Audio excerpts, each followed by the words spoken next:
Capítulo 2. La cicatriz. Harry se hallaba acostado boca arriba, jadeando como si hubiera estado corriendo. Acababa de despertarse de un sueño muy vívido y se cubría la cara con las manos. La antigua cicatriz, con forma de rayo, le ardía bajo los dedos como si alguien le hubiera aplicado un hierro al rojo vivo. Se incorporó en la cama con una mano aún en la cicatriz de la frente y la otra buscando en la oscuridad los anteojos, que estaban sobre la mesita de luz. Al ponérselos, el dormitorio se convirtió en un lugar un poco más nítido, iluminado por una leve y brumosa luz anaranjada que se filtraba por las cortinas de la ventana desde el farol de la calle. Volvió a tocarse la cicatriz. Aún le dolía. Encendió la lámpara que tenía a su lado y se levantó de la cama. Cruzó el dormitorio, abrió el ropero y se miró en el espejo que había en el lado interno de la puerta. Un delgado muchacho de 14 años le devolvió la mirada con una expresión de desconcierto en los brillantes ojos verdes, que relucían bajo el enmarañado pelo negro. Examinó más de cerca la cicatriz en forma de rayo del reflejo. Parecía normal, pero seguía ardiéndole. Harry intentó recordar lo que soñaba antes de despertarse. Había sido tan real. Aparecían dos personas a las que conocía y otra a la que no. Se concentró todo lo que pudo, frunciendo el entrecejo tratando de recordar. Vislumbró la oscura imagen de una habitación en penumbra. Había una serpiente sobre una alfombra y un hombre pequeño llamado Peter, y apodado Colagusano, y una voz fría y aguda, la voz de Lord Voldemort. Solo con pensarlo, Harry sintió como si un cubito de hielo se le deslizara por la garganta hasta el estómago. Cerró los ojos con fuerza e intentó recordar qué aspecto tenía Lord Voldemort, pero no pudo, porque en el momento en que la butaca giró y él, Harry, lo vio sentado en ella, el espasmo de horror lo despertó. ¿O había sido el dolor de la cicatriz? ¿Y quién era aquel anciano? Porque ya tenía claro que en el sueño había un hombre viejo. Harry lo había visto caer en el suelo. Las imágenes le llegaban de manera confusa. Se volvió a cubrir la cara con las manos e intentó representarse la habitación en penumbra. Pero era tan difícil como tratar de que el agua recogida en el cuenco de las manos no se escurriera entre los dedos. Voldemort y Colagusano hablaban sobre alguien a quien habían matado, aunque no podía recordar su nombre, y planeaban un nuevo asesinato, el suyo. Harry apartó las manos de la cara, abrió los ojos y observó a su alrededor tratando de descubrir algo inusitado en su dormitorio. En realidad había una cantidad extraordinaria de cosas inusitadas en él. A los pies de la cama había un baúl grande de madera abierto y dentro de él un caldero, una escoba, una túnica negra y diversos libros de hechizos. Los rollos de pergamino cubrían la parte de la mesa que dejaba libre la jaula grande y vacía en la que normalmente descansaba Hedwig, su lechuza blanca. En el suelo junto a la cama había un libro abierto. Lo había estado leyendo por la noche antes de dormirse. Todas las fotos del libro se movían. Hombres vestidos con túnicas color naranja brillante y montados en escoba voladoras. Entraban y salían de la foto a toda velocidad, arrojándose unos a otros una pelota roja. Harry fue hasta el libro, lo tomó y observó cómo uno de los magos marcaba un tanto espectacular introduciendo la pelota por un aro colocado a 15 metros de altura. Luego cerró el libro de golpe. Ni siquiera el Quidditch, en opinión de Harry, el mejor deporte del mundo, podía distraerlo en aquel momento. Dejó volando con los cannons en su mesita de luz. Se dirigió al otro extremo del dormitorio y retiró las cortinas de la ventana para observar la calle. El aspecto de Private Drive era exactamente el de una respetable calle de las afueras de la ciudad en la madrugada de un domingo. Todas las ventanas tenían las cortinas corridas, por lo que Harry distinguía en la oscuridad. No había un alma en la calle, ni siquiera un gato. Aún así, nervioso, Harry regresó a la cama, se sentó en ella y volvió a llevarse un dedo a la cicatriz. No era el dolor lo que lo incomodaba, estaba acostumbrado al dolor y a las heridas. En una ocasión había perdido todos los huesos del brazo derecho, y durante la noche le habían vuelto a crecer muy dolorosamente. No mucho después, un colmillo de 30 centímetros de largo se había clavado en aquel mismo brazo, y durante el último año, sin ir más lejos, se había caído desde una escoba voladora a 15 metros de altura. Estaba habituado a sufrir extraños accidentes y heridas. Eran inevitables cuando uno iba al colegio de Hogwarts de magia y hechicería, y él tenía una habilidad especial para atraer todo tipo de problemas. No, lo que a Harry le incomodaba era que la última vez que le había dolido la cicatriz había sido porque Voldemort estaba cerca. Pero Voldemort no podía andar por allí en esos momentos. La idea misma de que Lord Voldemort merodeara por Private Drive era absurda, imposible. Harry escuchó atentamente en el silencio. ¿Esperaba oír el crujido de algún peldaño de la escalera o el susurro de una capa? Se sobresaltó al oír un tremendo ronquido de su primo Dudley en el dormitorio de al lado. Harry se reprendió mentalmente. Se estaba comportando como un estúpido. En la casa no había nadie aparte de él y de tío Vernon, tía Petunia y Dudley, y era evidente que ellos dormían tranquilamente y que ningún problema ni dolor habría perturbado su sueño. Cuando más le gustaban los Dursley a Harry era cuando estaban dormidos, despiertos. Nunca representaban para él una ayuda. Tío Vernon, tía Petunia y Dudley eran los únicos parientes vivos que tenía. Eran muggles, no magos, que odiaban y despreciaban la magia en cualquiera de sus formas, lo que significaba que Harry era tan bienvenido en aquella casa como una plaga de termitas. Explicaban sus largas ausencias durante su estadía en Hogwarts los últimos 3 años, diciendo a todo el mundo que estaba internado en el Centro de Seguridad San Bruto para delincuentes juveniles incurables. Los Dursley estaban al tanto de que como mago menor de edad, a Harry no le permitían hacer magia fuera de Hogwarts, pero aún así le echaban la culpa de todo lo que salía mal en la casa. Harry no había podido confiar nunca en ellos, ni contarles nada sobre su vida en el mundo de los magos. La sola idea de explicarles que le dolía la cicatriz y que le preocupaba que Voldemort pudiera estar cerca le resultaba graciosa. Y sin embargo, había sido Voldemort, principalmente, el responsable de que Harry viviera con los Dursley. De no ser por él, Harry no tendría la cicatriz en la frente. De no ser por él, los padres de Harry aún estarían vivos. Tenía apenas 1 año la noche en que Voldemort, el mago tenebroso, más poderoso del último siglo, un brujo que había ido adquiriendo poder durante 11 años, llegó a su casa y mató a sus padres. Voldemort dirigió su varita hacia Harry, lanzó el maleficio con el que había eliminado a tantos magos y hechiceros adultos en su ascensión al poder, e increíblemente, este no hizo efecto. En lugar de matar al bebé, el maleficio había rebotado contra Voldemort. Harry sobrevivió sin otra lesión que una herida con forma de rayo en la frente, en tanto que Voldemort quedó reducido a algo que apenas estaba vivo, desprovisto de su poder y casi moribundo. Voldemort huyó. El terror que había atenazado a la comunidad mágica durante tanto tiempo se disipó. Sus seguidores huyeron en desbandada y Harry se hizo famoso. Fue bastante impactante para él enterarse, el día de su 11º cumpleaños, de que era un mago, y más desconcertante aún le resultó descubrir que en el mundo de los magos todos conocían su nombre. Al llegar a Hogwarts, las cabezas giraban y los cuchicheos lo seguían por donde quiera que iba, pero ya se había acostumbrado al final de aquel verano. Comenzaría el 4º año, y contaba los días que le faltaban para regresar al castillo. Pero todavía faltaban 2 semanas para eso.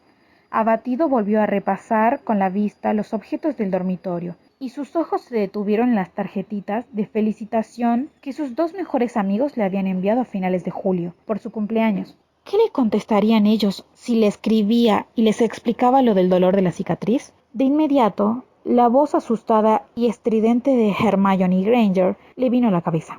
¿Que te duele la cicatriz? ¡Harry! Eso es tremendamente grave. Escribe al profesor Dumbledore. Mientras tanto, yo iré a consultar el libro de enfermedades y dolencias mágicas frecuentes. Quizás encuentre algo sobre cicatrices producidas por maleficios. Sí, ese sería el consejo de Hermione. Acudir sin demora al director de Hogwarts y, entre tanto, consultar un libro. Harry observó a través de la ventana el oscuro cielo entre negro y azul. Dudaba mucho que un libro pudiera ayudarlo en aquel momento. Por lo que sabía, era la única persona viva que había sobrevivido a un maleficio como el de Voldemort. así que era muy imprudente que encontrara sus síntomas en enfermedades y dolencias mágicas frecuentes. En cuanto a lo de informar al director, Harry no tenía la más remota idea de dónde iba Dumbledore en sus vacaciones de verano. Por un instante le divirtió imaginárselo, con su larga barba plateada, túnica talar de mago y sombrero puntiagudo, tumbándose al sol en una playa en algún lugar del mundo y poniéndose loción protectora en su curvada nariz. Pero donde quiera que estuviera Dumbledore, Harry estaba seguro de que Hedwig lo encontraría. La lechuza de Harry nunca había dejado de entregar una carta a su destinatario, aunque careciera de dirección. Pero, ¿qué pondría en ella?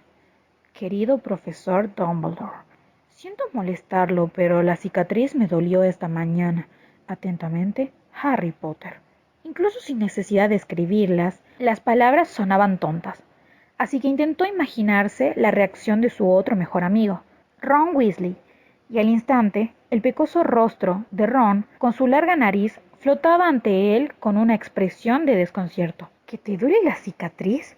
Pero pero no puede ser que el innombrable esté ahí cerca, ¿verdad? Quiero decir que te habrías dado cuenta, ¿no?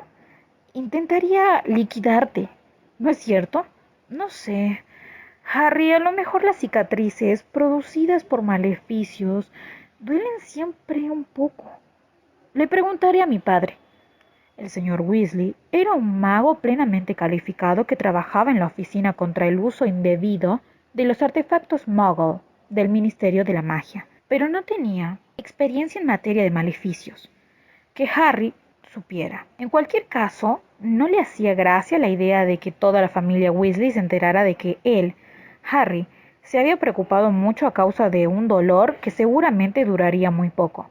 La señora Weasley se alborotaría aún más que Hermione, y Fred y George, los mellizos de 16 años, hermanos de Ron, podrían pensar que Harry estaba perdiendo el coraje.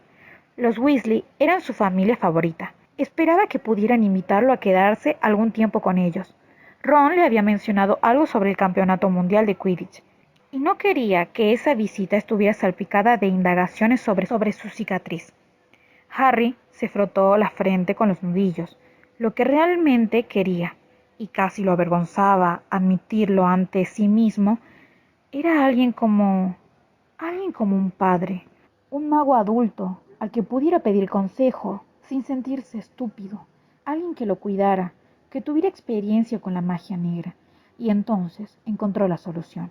Era tan simple y tan obvia que no podía creer que hubiera tardado tanto en encontrarla. Sirius.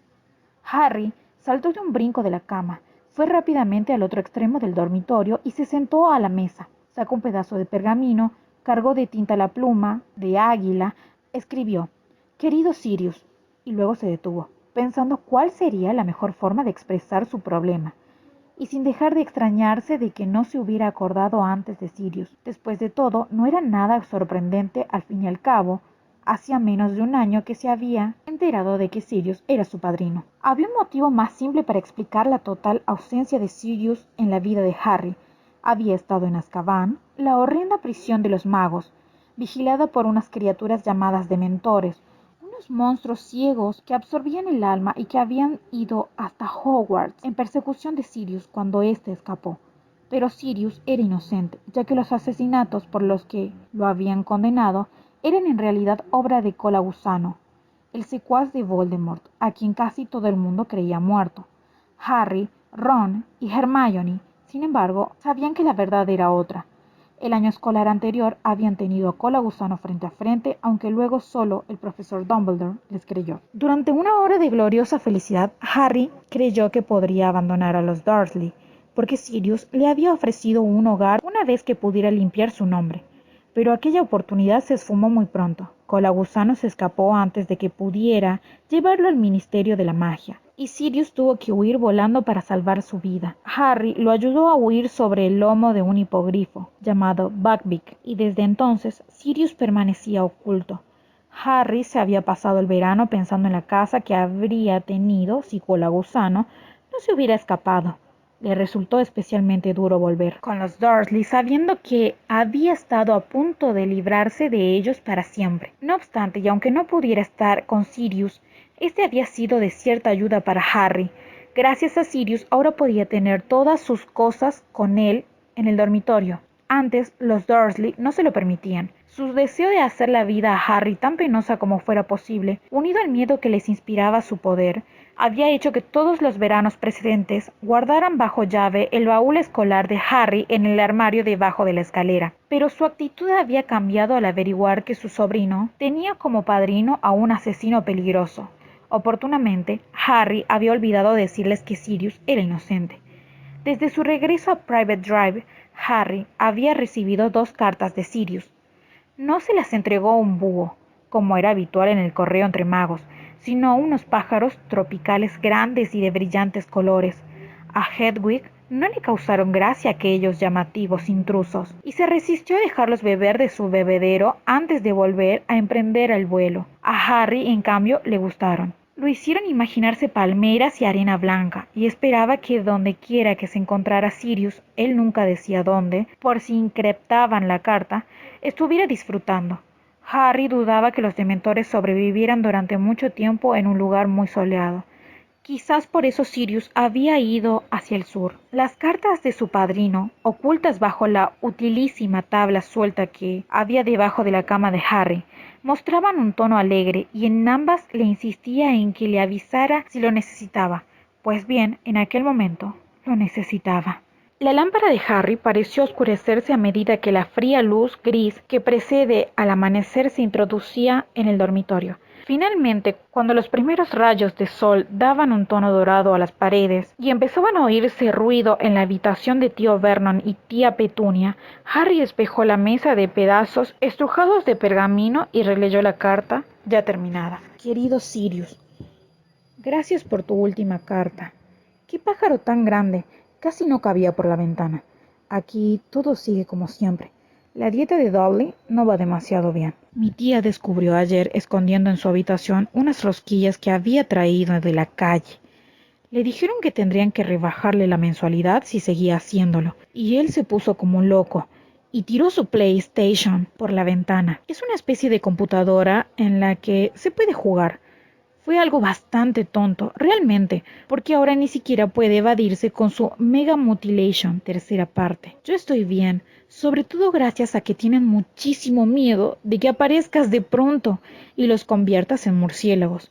Sin embargo, esta mañana pasó algo raro. La cicatriz volvió a dolerme. La última vez que ocurrió fue porque Voldemort estaba en Hogwarts, pero supongo que es imposible que él ronde ahora por aquí, ¿verdad? ¿Sabes si es normal que las cicatrices producidas por maleficios duelan años después? Enviaré esta carta en cuanto regrese Hedwig. Ahora está por ahí, cazando recuerdos a Buckbeak, de mi parte. Harry. Sí, pensó Harry, no está mal así. No era necesario explicar lo del sueño, pues no quería dar la impresión de que estaba muy preocupado. Plegó el pergamino y lo dejó a un lado de la mesa, preparado para cuando volviera Hedwig. Luego se puso de pie, se desperezó y abrió de nuevo el ropero, sin mirar al espejo. Empezó a vestirse para bajar a desayunar.